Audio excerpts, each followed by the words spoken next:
Insomma, perché con il registrato è una cosa che stanno haram galada. Akkasi jirtu fayyaa keessanii kota jireenya hundaa wajjiniin jireenya hojjechuudha isiniin jedha.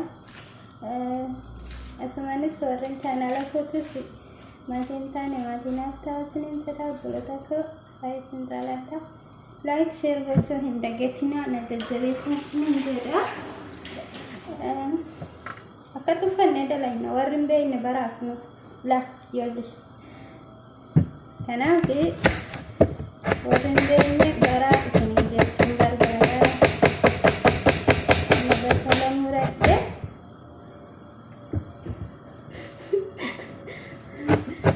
Kanaaf jireenya jechuu dheedha. Gotaanyetu jira.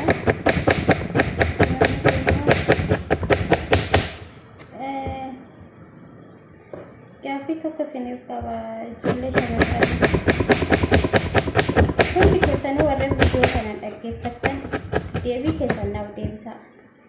Mee nutuyyuu akkanatti kunoo tuullannee akkanatti kunoo taddaama taanii mana arabaa keessa jiraanna.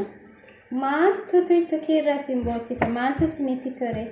Amma ammoo sirba haarawaa dhufe tokko jira. Isuma bu'aa hojjetu akkatti muraasa sababa murteessite. Kana hojjedha.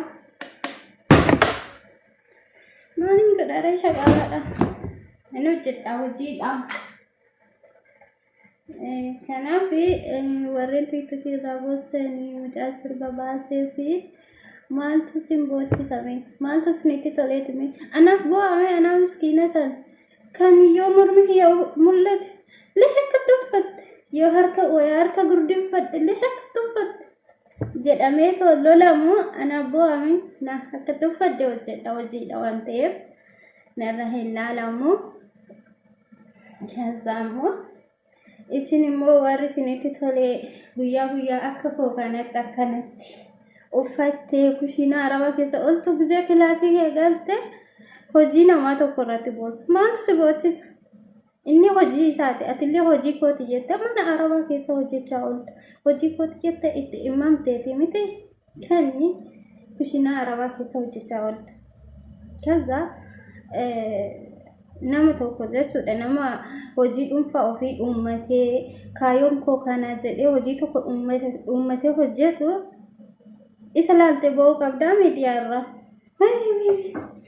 Garuu baay'ee tokko isinitti gadda warri akkasii suni. Baay'ee tokko isinitti gadda.